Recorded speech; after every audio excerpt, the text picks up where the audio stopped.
Bonjour et bienvenue à tous. On s'assoit, on monte légèrement le son et on se détend. Nous allons vous conter aujourd'hui une histoire pas comme les autres, celle du courage, de l'abnégation, de l'audace, de la débrouillardise et de l'humanité, la vraie. Sissa Abu Dao est une figure inspirante pour nous tous. D'origine égyptienne, Sissa a caché un incroyable secret sous ses vêtements amples et ses accoutrements masculins. Cette femme s'est en effet déguisée en homme pendant 4 décennies dans une Égypte patriarcale et misogyne pour trouver du travail et nourrir sa famille. Et ça a marché du feu de Dieu. Son secret fut donc percé en 2015, mais les réactions de la société égyptienne ont été dithyrambiques, reconnaissant à cette femme un caractère hors du commun et voyant en elle un exemple pour tous les parents. Elle a même reçu les honneurs du gouvernement égyptien et la prestigieuse médaille de mère travailleuse exemplaire. Et si nous revenions sur l'incroyable histoire de celle qui aura berné son monde en se déguisant en homme pendant une 40aine d'années. La vie des femmes est parfois très compliquée dans certains pays, notamment dans l'Égypte conservatrice. Le pays des pharaons a d'ailleurs remporté en 2013 le titre peu envié de « pire pays pour les femmes dans le monde arabe » selon une évaluation de la fondation Thomson Reuters. En Égypte, la discrimination dans le monde du travail est structurelle, parfois institutionnalisée, malgré les efforts du gouvernement. En effet, si dans les villes les femmes peuvent accéder au marché du travail, la réalité est autre dans les zones rurales et l'arrière-pays. Pour les Égyptiennes de la ruralité, la mendicité et le mariage sont bien souvent les seules issues viables. Mais Sissa Abu Dao a trouvé la parade pour prendre son destin en main. Déterminée, audacieuse et soucieuse de nourrir sa fille qui a perdu son père, cette courageuse Égyptienne a pris une décision radicale, se faire passer pour un homme. Ce subterfuge, censé être temporaire en attendant des lendemains meilleurs, durera 43 ans. Mais pour quelle raison a-t-elle fait ce choix hors du commun, diriez-vous? Tout commence en 1972, le mari de Sissa décède alors qu'elle est enceinte de 6 mois. Elle n'avait alors personne pour la soutenir et subvenir à ses besoins. Âgée d'à peine 21 ans, elle avait elle aussi 2 choix pas franchement séduisants, se remarier ou vivre de la charité et de la bonté de ses concitoyens. Malgré la pression insistante de ses frères qui la sommaient de se remarier, allant jusqu'à lui présenter des prétendants, Sissa tient tête à son entourage et prend le taureau par les cornes. Refusant de dépendre de qui que ce soit, la jeune maman choisit de travailler pour subvenir aux besoins de sa fille, qu'elle a appelée Ouda. Sissa ne savait ni lire ni écrire, elle avait donc très peu d'options dans une Égypte en crise. Et pour compliquer les choses davantage, Sissa était issue d'un milieu conservateur qui voyait d'un très mauvais œil son désir de travailler et de s'émanciper. Elle a très vite visualisé les critiques, le regard réprobateur d'une société rigide et incompréhensive, ainsi que les harcèlements sexuels dont elle serait sans doute victime. Pour éviter ce destin dramatique qui lui tendait les bras, Sissa a eu une fulgurance, se déguiser en homme, vivre en homme, travailler en homme. C'est ainsi qu'elle a déclaré « C'était dur de trouver du travail pour une femme.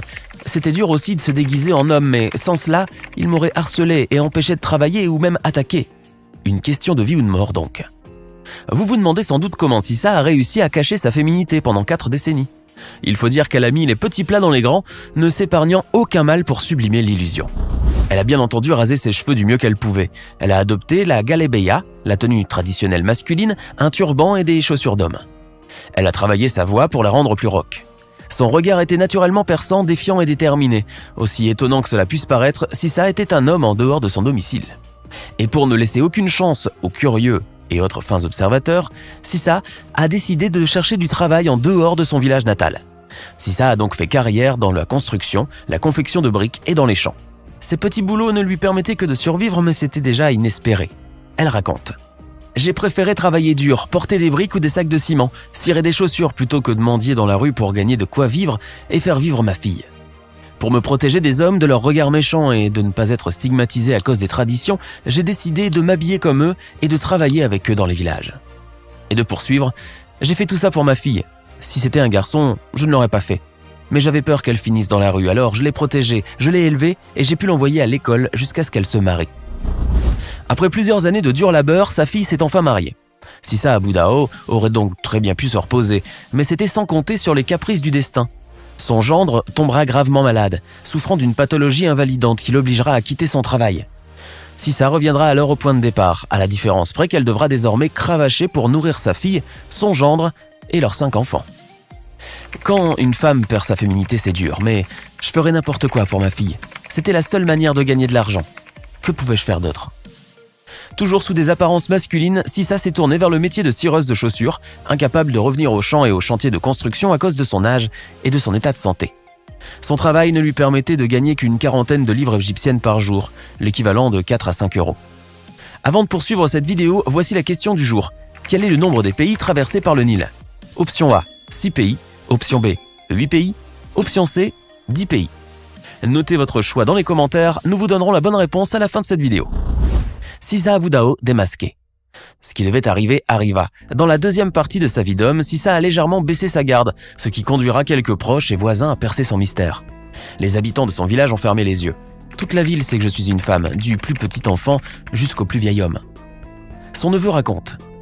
Au départ, on a essayé de lui parler, de la dissuader, mais elle était tellement bornée. On n'a pas voulu lui mettre la pression, on l'a laissé faire sans se préoccuper de ce que les gens diraient. Cependant, cette tolérance ne sera malheureusement pas partagée par tout le monde puisque ses frères et sœurs avaient pris la décision de couper tout contact avec elle. Certains collègues ont également découvert son petit stratagème, certains cherchant à la faire chanter. Mais Sissa ne s'est pas laissé impressionner. Si quelqu'un était mal poli avec moi, alors je l'étais aussi, explique-t-elle. C'est en 2015 que l'incroyable histoire de Sissa a suscité l'intérêt de la presse. Des journalistes égyptiens ont en effet entendu parler de son histoire et ont sorti Sissa de l'anonymat. Devenue une star locale, Sissa se verra offrir un kiosque bien achalandé par le gouvernorat du Luxor à proximité de la station d'autobus où elle avait l'habitude de vendre des friandises. Et ce n'est pas tout. Ce fut au tour du président égyptien Abdel Fattah al-Sisi de découvrir le compte de Sissa. Il l'invitera au Caire en mars de la même année au cours d'une cérémonie organisée en son honneur. À cette occasion, il lui décernera la médaille de la mère travailleuse exemplaire, ainsi que la coquette somme de 6 000 €. Mais Sissa a du mal à s'imaginer en femme au foyer. Je pourrirais si je restais au lit, je m'ennuierais si je ne faisais que dormir et prier. Lorsque je travaille, mes muscles sont réveillés. Je suis une femme en acier, a-t-elle déclaré. Sissa n'a donc pas l'intention de se reposer et encore moins de quitter sa galabeya d'homme. Jamais, jamais je ne l'enlèverai, seulement quand je serai morte. C'est ce qui nous a protégés, moi et ma fille. Ce qui était au départ un subterfuge pour survivre s'est donc peu à peu transformé en un véritable mode de vie au point que Sissa a adopté des manières d'homme. Sa façon de s'asseoir, de serrer la main avec poigne et de parler vigoureusement sont le témoin d'une comédienne d'un autre genre. Surmédiatisation de Sissa Abu Dao. Sissa est aujourd'hui une véritable star nationale, souvent sollicitée par les médias locaux et régionaux pour raconter cette histoire venue d'ailleurs. Elle a même fait l'objet d'un long reportage regardé par des millions de téléspectateurs sur la chaîne nationale CBC. Maintenant que son secret est révélé, les habitants de la ville la reconnaissent très facilement en prenant des selfies et demandant des autographes. Une passante a déclaré au micro d'une chaîne locale « Nous sommes très fiers d'elle, elle a travaillé comme un homme, porté des matériaux lourds, c'est très honorable. » Et un homme qui venait de cirer ses chaussures a assuré « C'est une femme exceptionnelle qui s'est épuisée jour et nuit dans des habits d'homme et le plus incroyable c'est que personne ne s'en est rendu compte. Nous la traitions comme un homme et c'est un devoir de l'honorer aujourd'hui en tant que femme. » Après tout, pour se lever tous les jours, se déguiser avec le souci du détail, porter des briques, cravacher dans les champs et rester sur ses gardes, des fois qu'un curieux percerait le mystère, il faut être une femme en acier. Bien que l'Égypte ait fait des progrès dans la place de la femme dans la société, le chemin est encore long et sinueux. Même si ça a admis qu'elle espérait voir un jour une autre Égypte qui n'imposerait pas à ses femmes de se cacher. Que pensez-vous de l'histoire de Sissa Abu Dao? Qu'auriez-vous fait à sa place en 1972? Pour conclure, voici la réponse à la question du jour. Le Nil traverse 6 pays africains, à savoir le Burundi, le Rwanda, l'Ouganda, la Tanzanie, le Soudan et l'Égypte. Commencez immédiatement une nouvelle vidéo en cliquant sur l'une de ces deux propositions et à demain, même heure, même chaîne pour de nouvelles découvertes.